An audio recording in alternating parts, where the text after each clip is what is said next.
Now this was a tough weekend. Basically, our basement was filled with approximately 11 cubic yards of concrete slag that needed to be broken up and removed. I had hired some teens, I'd rented a jackhammer, and I'd taken the day off work. The big question was how I would get that slag out of the basement.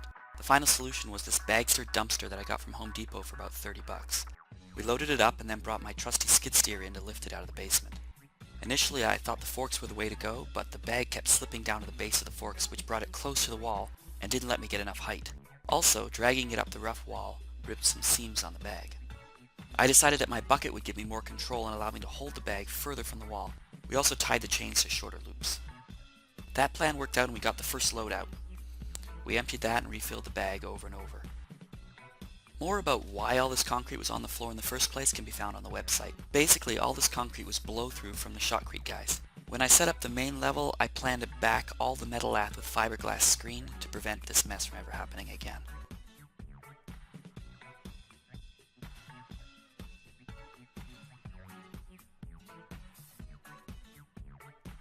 Quick meeting, and back to work. The first day we were mostly focused on the edges where the thickest concrete was because I didn't want to rent that 75-pound jackhammer for a second day.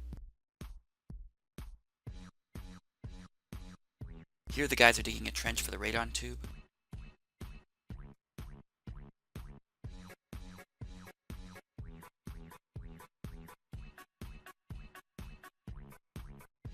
As the afternoon wore on, the teens got more comfortable using the power tools and we sped up.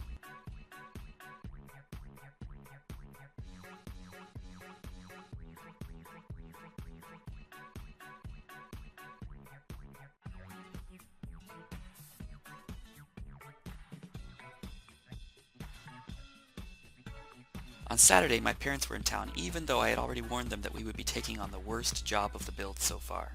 I also hired Zach again. He was one of the teens from the day before. My father got into cutting a slot in the footings for the radon tube, while the rest of us got cracking on the concrete slag.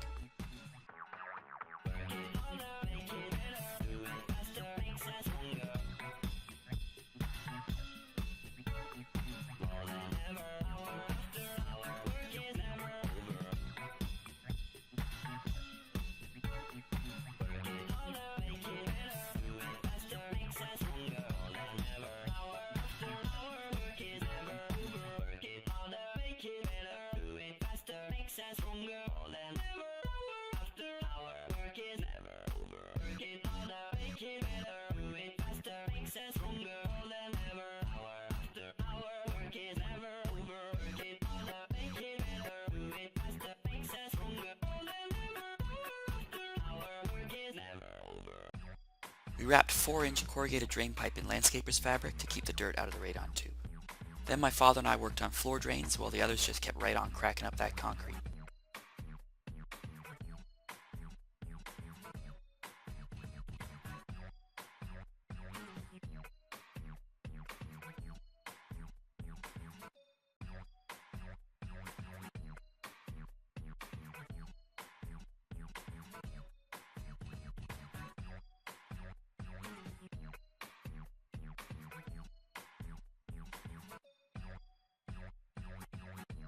Along the way we filled that Bagster over and over and over again. We would first lift it a little bit and then set it down again, and then shorten the chains so that we could lift it up again and clear the wall.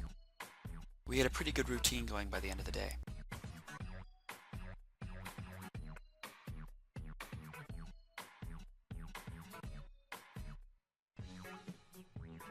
Of course, we also had to unload the bag, and here was the best way to do it.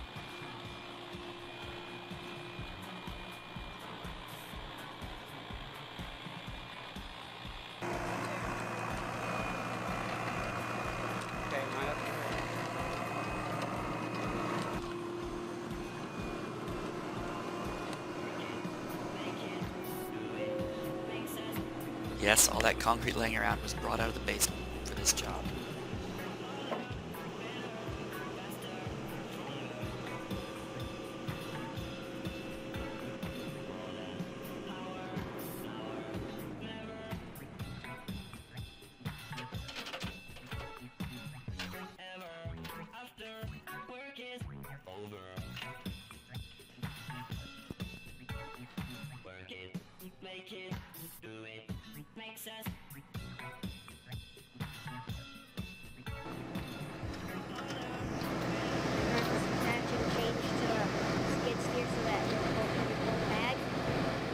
We basically unhooked the loops from the side of the bag closest to the skid steer, and then pulled the other side until the bag dumped itself out into a nice little pile.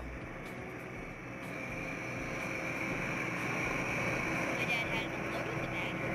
He's going back to get it.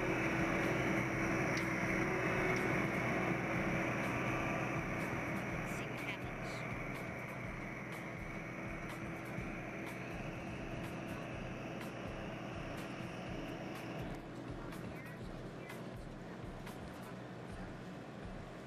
Expensive, but worth it. By the end of the day, we'd finished some of the rooms and we were raking the smaller pieces level. The drain pipes were a particular pain, but the GoPro battery died, so all you get is pics. In order to get the slope correct, we had to cut open the top of the footing. How the holes through the footing were done so badly is another story, but it has already cost me many hours and dollars. Basically, you can see that I ran the drain from the mechanical room in the middle, through the hall, and then eventually through a trap and out through the footing. Then we came back again on the holiday Monday, just my wife and kids. There was one room that needed to be finished up.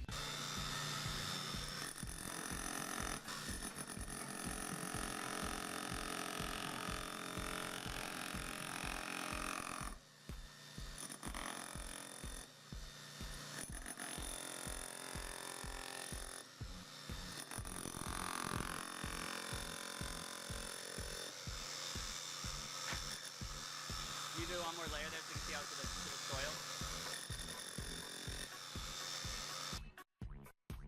So Sherry and I cracked things up with the 11-pound breaker, and the boys scrambled to collect all the pieces into the buckets. And when the buckets filled up, one of us would dump the bucket into the Bagster.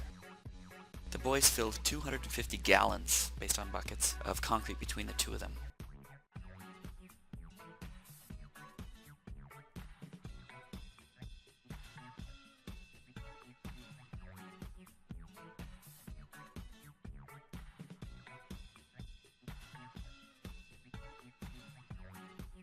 With the big chunks finally removed, we raked out the smaller bits and then brought in some pea stone, which is required by code in my area.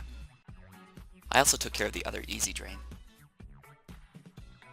I came back on a fourth day with Zach and my friend Aaron to get the second half of the pea stone down and raked it all level.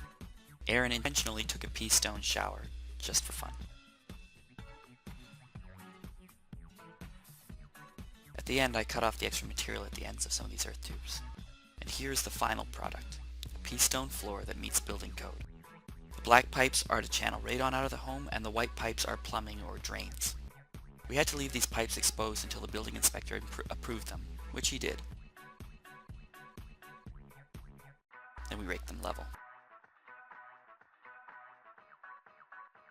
The next step is to get the vapor barrier, insulation, and radiant floor tubes down here, PEX pipe, so we can pour the basement floor.